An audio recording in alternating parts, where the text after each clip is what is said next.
Hello dear my student and friends, welcome to the CBSE point. मैं शिवम पांडे एक बार फिर से आपके सामने आपका होस्ट और दोस्त। और आज सभी को पता है कि हम CBSE class 10th economics chapter 1 development का ये सेकंड पार्ट है।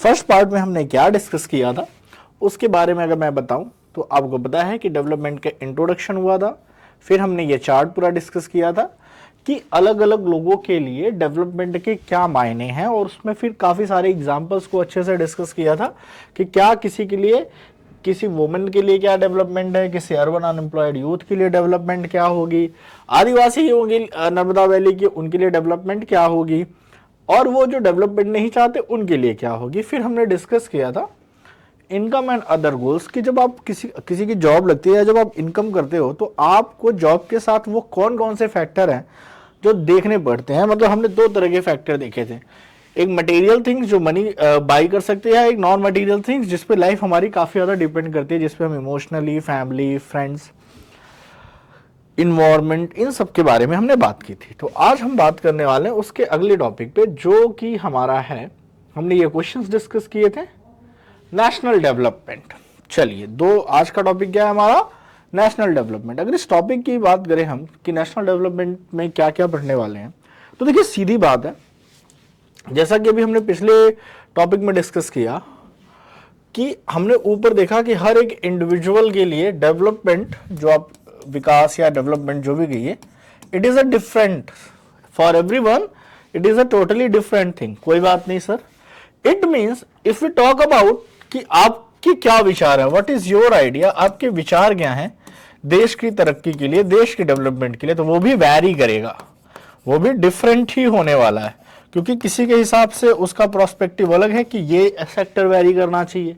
ठीक है, most likely you will find out कि आपके किसी एक क्वेश्चन का अगर आपसे जवाब पूछा जाए आपके क्लास में, तो कई सारे बच्चों का जवाब वैरी करता है और फिर कंफ्यूजन भी होती है कि किसका सही है, क्या इसका कोई मेथड है, तो उस मेथड को आज हम पढ़ने वाले हैं। However, can all the ideas be considered equally important. मान लीजिए कि कंट्री के डेवलपमेंट में 10 लोगों से आइडिया लिया आपने, क्या 10 के 10 को हम इक्वली इंपॉर्टेंस दे पाएंगे? पॉसिबल ही नहीं है। किसी एक दो को इंपॉर्टेंस दे सकते हैं आप, क्योंकि वहां पे कन्फ्लिक्ट्स हैं। जी हाँ, आइडिया में कन्फ्लिक्ट्स आम बात है। What would be fair and just path for all, तो फिर कैसे आप डिसाइड करेंगे कि फेयर क्या है और कौन ज्यादा लोगों को फायदा देगा? क्या हमें वो आइडिया फॉलो करना चाहिए जो लार्ज नंबर ऑफ पीपल को बेनिफिट दे, या स्मॉल ग्रुप को? National development means thinking about these questions.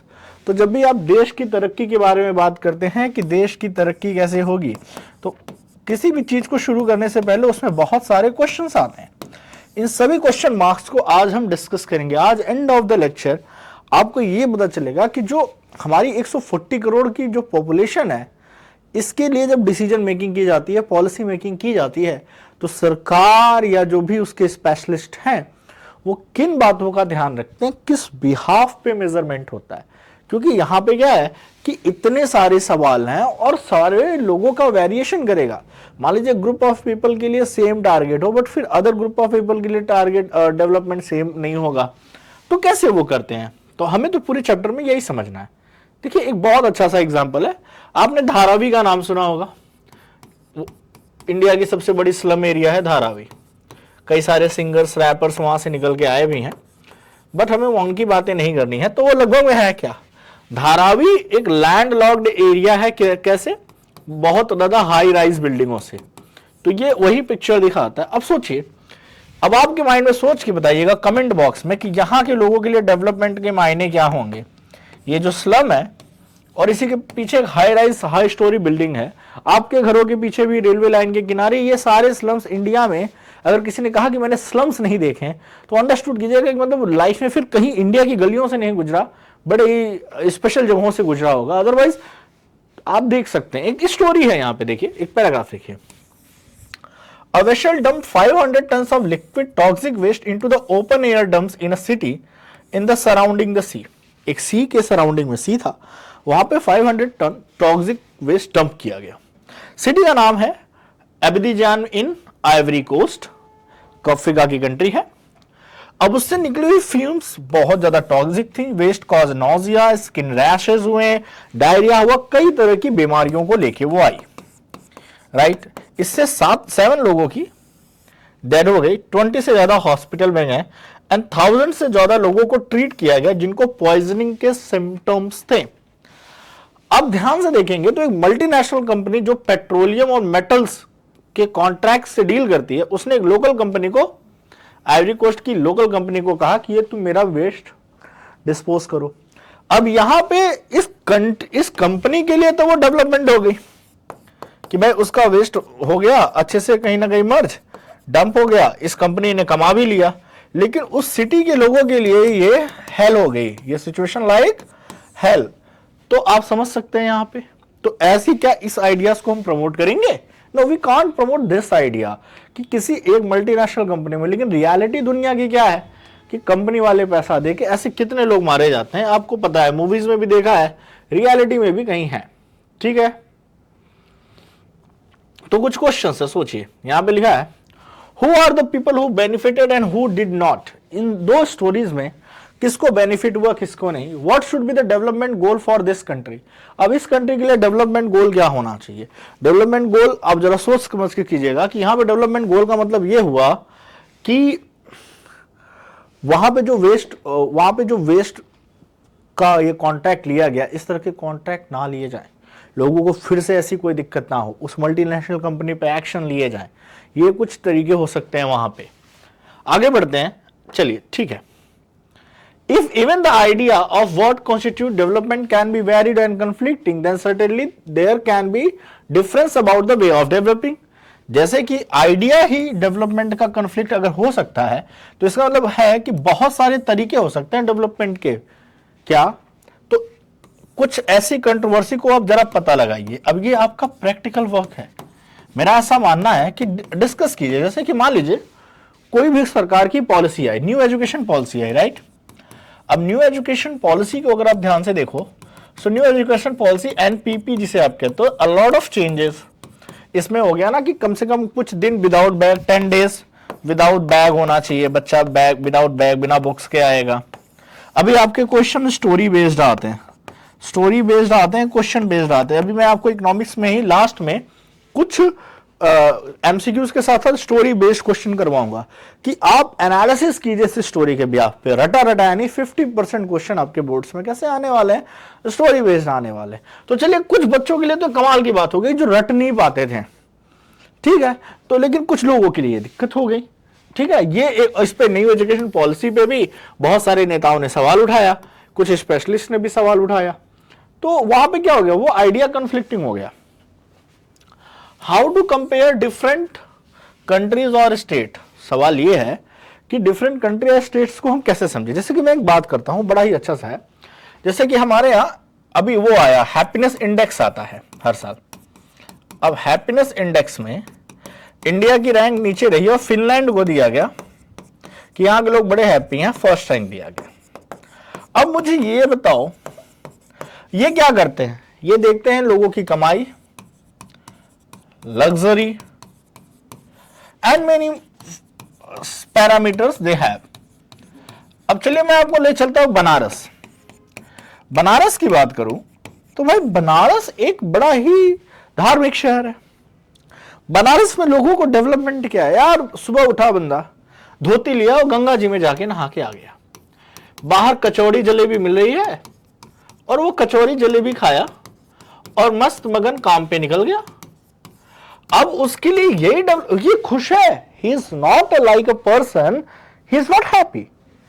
तो एक पर्सन, अब ये इंडेक्स कैसे बता सकता है डेवलपमेंट, जो फिनलैंड का कल्चर और बनारस का कल्चर एक कैसे? मान लीजिए कुछ पैरामीटर सेम हो, तो ऐसी जो रिपोर्ट आती हैं इनको कोई खास मानने की जरूरत नहीं होती है, क्योंकि अलग अलग कंट्री के कंपैरिजन में कोई भी कंपैरिजन एग्जैक्ट नहीं होता। बस ये मैगजीन्स चलती हैं कुछ इस डेटाबेस पे। खैर चलिए आगे बढ़ते हैं। You might ask if the development can mean different thing. Now some country are generally called developed. अब देखिए कुछ कंट्रीज होती हैं डेवलप्ड, ठीक है, कुछ होती हैं डेवलपिंग, राइट। जैसे इंडिया को डेवलपिंग कंट्री में कहा जाता है कि ये अभी डेवलपिंग कंट्री है, ये फुली डेवलप्ड नहीं हुई है, ठीक है। Before we come to this, let us consider another question. चलिए पहले डेवलपिंग डेवलप्ड से पहले कुछ और समझने की कोशिश करते हैं। When we compare different things, they could have similarities as well as difference. Which aspect do compare them? Matter ये करता है कि आपने क्या स्टैंडर्ड चूज किए हैं किसी भी कंट्री को मेजर करने के लिए। कल्चरल स्टैंडर्ड तो आप कंपैरिजन कर ही नहीं सकते, कहीं का कल्चर बहुत रिच है, लोग उसी में बिजी हैं। तो चलिए let us look at student in the class itself. How do we compare different student? As a teacher हम एक स्टूडेंट में क्या देखते हैं, जैसे भाई कुछ तो हो गए मार्क ओरिएंटेड कि ये बच्चा पढ़ने में अच्छा है, कोई स्पोर्ट में अच्छा होता है, कोई एक्टिविटीज में कमाल की कैपेसिटी है उसकी, गजब का परफॉर्म करता है। इसलिए एनपीपी ने क्या कहा है कि आप बच्चा जिस डेटाबेस पे हो उस डेटाबेस पे उसको जज कीजिए, केवल मार्क्स ओरिएंटेड जजमेंट नहीं तो प्रैक्टिकल्स वगैरह डाल दिए गए। ठीक है, किसी की हाइट अच्छी है, हेल्थ अच्छी है, टैलेंट है, इंटरेस्ट है। Healthiest student may not be studious, body का जो तगड़ा रौब झाड़ता है कि भाई ये बेंच मेरी है, इधर बैग नहीं रखना, परमानेंट सीट है, वो हेल्थीएस्ट है। माइंडलेस बच्चा आगे बैठा है, पढ़ाकू है, हर बार बोलता है मैम टेस्ट लेना था, मैम इसके टेस्ट ले लो, मैम मैंने होमवर्क कम किया, सर आपने ये होमवर्क दिया था। तो ये कंपैरिजन देख सकते हैं आप। The most intelligent student may not be the फ्रेंडलीस्ट one. कुछ बच्चे शाई होते हैं और कुछ की पूरी क्लास फ्रेंड होती है। अब अपने आप को देख लो कि आपकी पूरी क्लास फ्रेंड है, अपनी नहीं सीनियर वाली क्लास वाले भी फ्रेंड होते हैं। ओ 12th वाले भैया को, ओ भैया, हाँ तो अरे भैया से जान पहचान है, रुतबा है अपना, यू अंडरस्टैंड। तो आप लोग रिलेट कर सकते हो कि वो छोटे बच्चों को बड़े क्लास के बच्चों के साथ ना वो थोड़ा सा बॉन्डिंग बनाने का, यो ब्रो समथिंग, ताकि वो क्या है ना कि कोई पूछे तो भाव बना रहे, अंडरस्टैंड। तो इस तरह के होते हैं। The creation we may use depend on the purpose of comparison. तो हम जब कोई क्राइटेरिया चूज करते हैं तो उसमें हमारा पर्पस क्लियर होना चाहिए कि हम क्या कंपेयर करना चाहते हैं। अगर आप एकेडमिक्स कंपेयर करना चाहते हैं तो उसके क्राइटेरियाज अलग होंगे। अगर आप स्पोर्ट्स कंपैरिजन करना चाहते हैं तो उसके क्राइटेरिया अलग होंगे। ओवरऑल उसका देखना चाहते हैं डेवलपमेंट तो उसके क्राइटेरियाज अलग होंगे। तो आपका क्राइटेरिया बहुत ज्यादा मैटर करता है। ठीक है, we use different creation for the sport team, debate, music, same चीज। ठीक है, यूजुअली टेक वन और मोर की अगर हम बात करें यहां पे, usually we take one or more important characteristics of person and compare them based on the characteristics. Of course there can be difference about what are important characteristics different from the basis of comparison. तो ऐसे ही persons के बीच में अगर आपको comparison करना है तो चलो कोई friendly हो, चलो मैं damn friendly बंदा हूं, कोई introvert है, कोई extrovert है, किसी को अलग रहने में मजा है, ठीक है, तो वो हो सकता है। This is true the development too. यही सेम चीज डेवलपमेंट के साथ होती है। जो आपकी ये रियल लाइफ के एग्जांपल आपने देखे हैं ना, यही डेवलपमेंट के साथ होती है। किसी की फैमिली अच्छी है, माँ बाप अच्छे हैं, घर पे सब सुख है, वो डेवलप्ड है, चिल है, उसकी लाइफ में शांति है। और किसी के सब कुछ है, जैसे कहा जाता है कि पैसा ना हो तो सुकून नहीं होता, राइट, लेकिन पैसा ज्यादा हो तो भी सुकून नहीं होता, क्योंकि नींद तो तब भी नहीं आती है। तो सुकून का लेना देना आप डिसाइड करेंगे, पैसा नहीं। ठीक है, their income is considered to be one of the most important. तो जब भी हम डेवलपमेंट की बात करते हैं तो सारा कंपैरिजन किससे होता है? इनकम से। जैसे इसलिए नेशनल इनकम का कंसेप्ट आता है। किसका कंसेप्ट आता है? नेशनल इनकम का, जिसको आप फिर पर पर्सन इनकम निकालते हैं। क्या निकालते हैं? पर पर्सन इनकम निकालते हैं, जिसको आप पर कैपिटा इनकम भी कहते हैं। क्या कहते हैं? पर कैपिटा इनकम भी। तो अब यहां पे कुछ चीजें अंडरलाइन करवाऊंगा, उसको अंडरलाइन कीजिएगा। ठीक है, countries with the higher income are considered developed,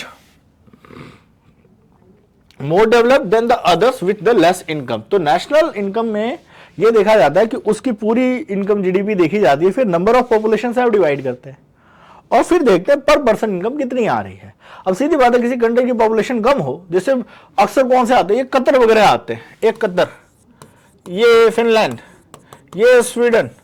अरे भैया, ये जितनी छोटी कंट्री है ना, उतनी छोटी, जितनी छोटी कंट्री है उतनी हमारे यहाँ सिटी होती है।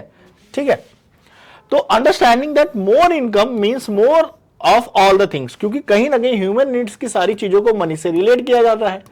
तो अगर इंसान ज्यादा कमाएगा तो लगभग में अपनी सुविधाओं को ज्यादा बढ़ाएगा, इसलिए इसको प्रॉपर स्टैंडर्ड माना जाता है कि जितना ज्यादा एक पर्सन कमा सकता है उतनी ही ज्यादा वो सुविधाएं गेन कर सकता है, और उसी बेसिस पे क्या मान लिया गया है, नेशनल इनकम को। ठीक है, whatever people like and should have they will be able to get with the greater income. ऐसा माना जाता है कि इंसान की जरूरतों का 70% तो केवल पैसे से ही कंप्लीट कर पाता है, फिर वो 30% का रेशियो अपनी फैमिली फ्रेंड्स वगैरह से निकालता है, क्योंकि पैसे ना हो तो ये भी इज्जत नहीं करते। कहीं ना कहीं सच है, होना नहीं चाहिए था सच, ये 30 नहीं एटलीस्ट 60-40 का रेशियो होना चाहिए था, बट अभी रेशियो फिलहाल में सच है। ठीक है, now what is the income of a country? Initially the income of the country is the income of all the resident of the country. किसी भी कंट्री के रेसिडेंट, हालांकि 11th-12th में आप नेशनल इनकम को बहुत ब्रॉड में पढ़ेंगे जब आप इकोनॉमिक्स में जाएंगे, फिलहाल आपको यही जानना है कि किसी भी कंट्री के अंदर उस कंट्री के लोगों के द्वारा कमाई गई पैसे को आप नेशनल इनकम कह सकते हैं। और थोड़ा ब्रॉड कंसेप्ट इसका अलग है, बट वो हमें नहीं जानना है, क्योंकि फिर ब्रॉड में बहुत कुछ घटाना और जोड़ना पड़ता है, दैट्स अ डिफरेंट थिंग। ठीक है, however for comparison between countries total income is not such an useful measure. हालांकि ये बहुत यूजफुल मेजर नहीं है, लेकिन मोस्ट यूजफुल मेजर है। एग्जैक्ट तो ये कुछ नहीं बताता, क्योंकि comparing total income will not tell the average person like to earn. क्योंकि देखिए क्या होता है, मान लीजिए एक पर्सन की इनकम 1.5 लाख रुपए महीने और एक की 15,000 रुपए महीने, लेकिन जब हम टोटल नेशनल इनकम निकालते हैं तो नेशनल इनकम में क्या, सबको जोड़ के सबसे डिवाइड करते हैं और फिर वो एवरेज आता है। क्या आता है?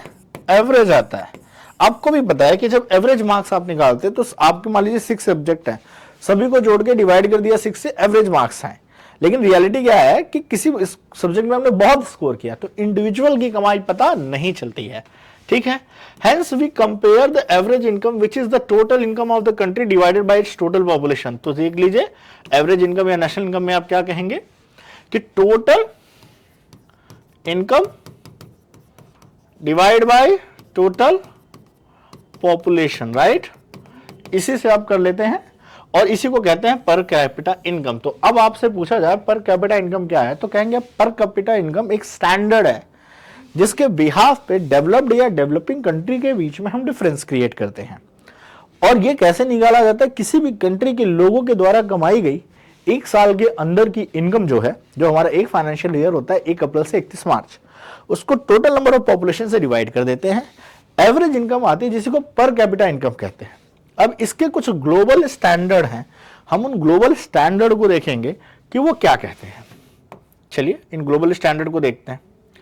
In world development reports brought by the world bank, तो वर्ल्ड बैंक एक ऑर्गेनाइजेशन है, फाइनेंशियल ऑर्गेनाइजेशन है वर्ल्ड लेवल पे, जो अलग अलग टाइम पे डेटा निकालती है। वो कहती है countries with the per capita income of $49,300 per annum, एक साल में, 2019 का डेटा है, 2019 का डेटा कहती है कि एक साल में एक कंट्री के अगर पर कैपिटा इनकम मतलब पर पर्सन की इनकम 49,300 पर एनम से ज्यादा हो यूएस डॉलर में, तो उनको हाई इनकम या रिच कंट्री कहेंगे। And those were the capita जिनका 2500 से लेस हो यूएस डॉलर। अब $1 में कितने, 82 रुपए के करीब में मान लो, और 2500 से अगर 82 मल्टीप्लाई करना चाहते हो तो आप करके देख लो, 5 2 जा 10, 5 8 जा 40, 41, 2 2 जा 4 एंड 2 8 जा 16।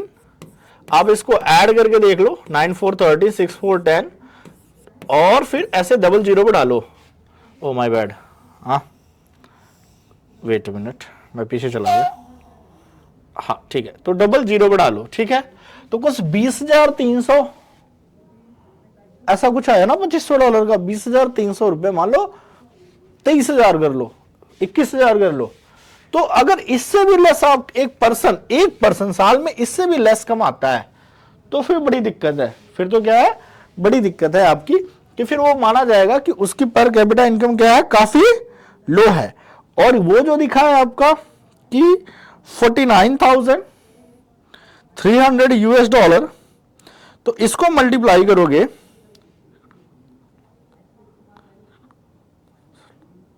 तो ये कुछ ऐसा आएगा, 4042 600, ठीक है। तो ये आपका क्या हो गया, आपका हो गया सर 1, 10, 100, 1000, 10,000, लाख, 10 लाख, कुछ इस तरह से आ जाएगा, ठीक है, ठीक है। 10,000 लाख, 10 लाख, मतलब 40 लाख रुपए के करीब आप कमाते हो या इससे ऊपर का कमाते हो, आपके सारे सिटीजन, तो आप आते हो। तो इंडिया में तो बड़ा मुश्किल है यार, इतना 40 लाख रुपए का पैकेज नहीं लगता लोगों का। गवर्नमेंट जॉब में, अच्छी अच्छी जॉब में पैकेज लगाते हैं तो साल का 18 लाख, 20 लाख, मतलब गूगल वगैरह में जिसकी लगती है करोड़ों की लगती है, ठीक है। तो ये बहुत बड़ी इनकम हो गई। तो इंडिया किसके बीच में, इनके और इनके बीच में एग्जिस्ट करता है, ठीक है। तो उनको लो लेवल इनकम कंट्री कहते हैं। और India comes in the category of low middle income country, क्योंकि हमारे यहां इससे तो ज्यादा है, 20,300 से तो ज्यादा है, इसकी मैं गारंटी दे सकता हूं। लेकिन ये बहुत बड़ी रकम हो गई, इसमें तो मैं ना पहुंचूं, ठीक है। 4 लाख होता तो कब का क्रॉस कर जाता मैं इसको, बट ये सालीना इनकम की बात कर रहा है। It's a very big, 40 lakh, it's a good amount. हाँ, हमारे यहाँ की गवर्नमेंट जॉब में डीएम एसडीएम अगर ढंग से सैलरी कमाए तो सैलरी में नहीं पहुंचेंगे इतने में, ठीक है। चलिए, income 2019 was just $6,700 per annum. हमारी कितनी थी एवरेज इनकम निकल के आई थी $6,700। अगर आप 67 को करंट टाइम में 82 से मल्टीप्लाई कर लें, आप क्या कर लें, 67 को 82 से मल्टीप्लाई कर लें तो आपको मिलेगा 549,400, 549,400, जिसे आप कहेंगे 1, 10, 100, 1000, 10,000, लाख, 5,49,000 रुपीज हमारे यहां की एवरेज इनकम है पर पर्सन की। अब इसी में किसी की बहुत ज्यादा होगी, किसी की बहुत कम, तो चलो हम लोग इस कैटेगरी में आ जाते हैं, ठीक है। तो ये होता है। वहीं जैसे आप कहेंगे excluding countries middle east and certain other small countries are generally called developed. तो मिडल ईस्ट की कुछ कंट्रीज और बहुत सारी छोटी छोटी कंट्रीज जिनकी पॉपुलेशन एक सिटी के बराबर है इंडिया के, उनकी एवरेज इनकम आ जाती है। अगर हम अपने ही कंट्री को स्टेट वाइज देखें तो फिर बहुत सारे ऐसे शहर हैं जो बहुत ज्यादा अमीर निकल जाएंगे। तो अब सवाल आता है कि एवरेज इनकम को प्रॉपर कंसीडर क्यों नहीं किया जाता है, क्योंकि while average are very useful for comparison, ये डिस्पैरिटी को, मतलब जो बीच में गैप है, गैप दिखाई नहीं देता। कैसे, यहां एग्जांपल देखो, एक कंट्री है जहां मंथली इनकम सिटीजन्स की रुपीज में है, ठीक है, कंट्री ए है और बी है। अब ध्यान से देखो, यहां 5 पर्सन है, जिसमें से ये 5 पर्सन की, यहां देखो 9,500, 10,500, 9,800, 10,000, 10,200 एवरेज इनकम आई। ये इनकम है और उसको ऐड करके डिवाइड करने की कोशिश करो। क्या करो, ऐड करके डिवाइड करने की कोशिश करो। तो 10,500, 9,500 हो गया 20,000, 20,000 प्लस 10,000 30,000, देन 40,200 और ये मिला के हो गया 50,000। क्या हो गया, 50,000 divided by 5, average income I 10,000, right. लेकिन यहां पे देखेंगे तो लगभग में इनकम का मोटी मोटा इक्वल डिस्ट्रीब्यूशन है, बहुत ज्यादा गैप नहीं है। मतलब यहां सबके पास, यहां पे 500 500 500 और 4800, ये भी हुआ 50,000 और डिवाइड किया, ये भी कितना आया 10,000। लेकिन रियलिटी में इन चारों बंदों की इनकम बड़ी नॉमिनल है यार, और एक बंदा अकेले इतना कमा रहा है। तो ये एवरेज इनकम आई 10,000। आपको नहीं पता कि किस कंट्री में लोगों के पास इक्वली पैसे डिस्ट्रीब्यूट है, क्योंकि इकोनॉमी वो बढ़िया होती है जहां पे लोगों के पास लगभग में सबके पास पैसे हैं, किसी एक के पास पैसे हैं, बाकी सारे भीख मांगे। ये किस तरह की इकोनॉमी हुई, एवरेज इनकम में ये हाइड हो जाता है, ठीक है। तो आई थिंक आपको ये गैप समझ में आ गया होगा, ठीक है। तो यहां की ये पूरे के पूरे टेबल में हमने ये देखा कि यहां पे हमें पता नहीं चलता, ठीक है। तो ये पूरा का पूरा एग्जांपल बताता है कि कंट्री बी में एक्सट्रीमली पुअर्टी है, यहां पे पुअर्टी का लेवल दबा के होगा क्योंकि एक के पास मनी सेंटर्ड है, बल्कि यहां पे कंट्री ए वेल्थ अच्छी कंट्री है। अगर मैं आपसे पूछूं कि आप किस कंट्री में जाना चाहोगे, ए या बी, तो आप एब्सोल्युटली चुनोगे ए, क्योंकि सर एटलीस्ट यहां पे सब जी खा रहे हैं। याद रखिए, अगर केवल आप अमीर हैं और आपका पूरा गांव गरीब है, then you can't grow because वहां पे आपका कोई बिजनेस ग्रो ही नहीं होगा। लेकिन अगर सबके पास इनकम का लेवल है तो सब के सब खर्च कर सकते हैं, और जब सब खर्च करेंगे तो ही बिजनेस रन करेगा। तो किसी भी कंट्री की इकोनॉमी चलने के लिए लोगों के अंदर खर्च की आदत होनी चाहिए। अगर कहीं पे पहले लोग, हमारे यहाँ लोग सेविंग करते थे, बैंक में अकाउंट में पैसा जमा करके सड़े रहते थे, वहीं मैले कुचले पड़े हुए हैं, बट सेविंग पैसे की ज्यादा करते थे। आजकल क्रेडिट कार्ड चलता है कि जितने जेब में पैसे नहीं है उससे ज्यादा तो एसेसरीज खरीद के हमने रखी है, और ईएमआई चल रही है, लोन पे दूसरे के पैसे से। लोन लेना इतना भी बुरा नहीं होता, आपने दूसरे के पैसे से अपना घर बनवा लिया, अपना बिजनेस चला रहा है, उसको दे रहे हैं लोन, कोई दिक्कत नहीं। आपका भी तो वो एसेट बिल्ट हो रहा है, उतने पैसे नहीं होते तो क्या आप मक्खी मार के बैठते? तो ऐसा नहीं है, लोन लेना गलत नहीं है, बस आपके अंदर बिजनेस टेकिंग की पावर होनी चाहिए। चलिए, ये देखिए एक कार्टून है, ये कार्टून बहुत ही यूजफुल चीज दिखा रहा है। वही कंट्री ए समझ लो इसको और एक कंट्री बी समझ लो। कंट्री ए में कोई बहुत ज्यादा रिच या कोई बहुत ज्यादा पुअर नहीं था, तो 4 चेयर पे 5 लोग एडजस्ट होके बैठे हैं। We made this chair and we will use them. और यहां पे वो कंट्री बी है, ये क्या है? कंट्री बी है कि यहां पे country with rich and poor, वो जिसकी 48,000 इनकम थी और ये वो 500 वाली इनकम वाले हैं। We made this chair and look he took them, क्योंकि इसके पास पैसे ज्यादा थे। इंडिया में लगभग में आपको ये दिखेगा पुअर्टी का गैप बहुत ज्यादा है यार, इतना ज्यादा है कि मतलब कहीं कहीं लोग दंग हो जाते हैं कि इतनी संपत्ति कैसे यार किसी के पास, इनकम में बहुत ज्यादा हो जाता है। तो चलिए टॉपिक पढ़ लिया तो कुछ क्वेश्चंस करेंगे, हम टेक्स्ट बुक के सारे क्वेश्चंस को डिस्कस करेंगे। We will not leave a single question. Once you read the textbook and you are able to understand the condition, no question can hold your pen into the exam. Give 3 example where an average is used for comparing situation. Country के development में आप अपने marks में देखते हो, ठीक है, income में देखते हैं। Why do you think average income is important for the creation of development? Explain. देखिए सीधी बात है, माना कि ये डिस्पैरिटी को छुपाता है, लेकिन कहीं ना कहीं इनकम एक स्टैंडर्ड फॉर्म है। इनकम क्या है? इनकम एक ऐसा स्टैंडर्ड फॉर्म है जिससे ह्यूमंस की सबसे ज्यादा नीड्स कंप्लीट होती है, ह्यूमन नीड्स सबसे ज्यादा कंप्लीट होती है। तो कहीं ना कहीं अगर एवरेज इनकम तभी अच्छी आएगी ना जब पूरी कंट्री कमाएगी अच्छा, तो कहीं ना कुछ रियलिटी तो रिफ्लेक्ट कर ही देती है एवरेज इनकम कि ठीक है यार, कोई बहुत कमा रहा है, कोई कम कमा रहा है, इसका मतलब कम कमा रहे हैं तभी तो उनका इंडेक्स नीचे है। तो कहीं ना कहीं ये इंपॉर्टेंट है, क्योंकि इनकम ही वो स्टैंडर्ड है जिसपे आप देख सकते हो कि इंसान अपनी ह्यूमन नीड्स कितनी ज्यादा जरूरतों को कंप्लीट कर सकता है। Besides size of the per capita income, what other property of income it is important to comparing 2 or more societies? तो लगभग में आपका आंसर वही हो जाना है कि 2 से ज्यादा सोसाइटीज को कंपेयर करने से हमें यह भी तो पता चलता है कि नेशनल एवरेज इनकम से, ठीक है, कि what is the other important to comparing करने पे हमें थोड़ा बहुत ये भी पता चलेगा कि क्या इनका डिस्ट्रीब्यूशन है।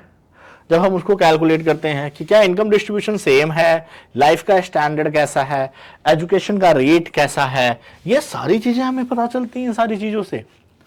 ओके, तो from the text find out the per capita income level of about 10 to 15 low income countries. अब आपको वर्ल्ड डेवलपमेंट रिपोर्ट निकाल लिया और 10 से 15 लो इनकम की, अफ्रीका की बहुत सारी कंट्री इसमें आती हैं, आप कोई भी नाम ले लीजिएगा, लगभग में सही निकल जाएगा, ठीक है। तो अगले नेक्स्ट लेक्चर में हम पढ़ने वाले हैं income and other criteria. Next lecture क्या होगा? Income and other criteria. तो बने रहिए हमारे साथ। आपको वीडियो अच्छी लग रही हो तो शेयर करें, सब्सक्राइब करें। ये चैप्टर जैसे ही फिनिश होगा हम एमसीक्यूज और केस स्टडी बेस्ड क्वेश्चन लेके आपके लिए आने वाले हैं, आपकी एग्जाम की तैयारी को और बेहतर बनाएंगे। तो इनकम एंड अदर क्राइटेरिया हम अगले लेक्चर में पढ़ेंगे। आज के लिए इतना ही। Bye everyone, have a good day.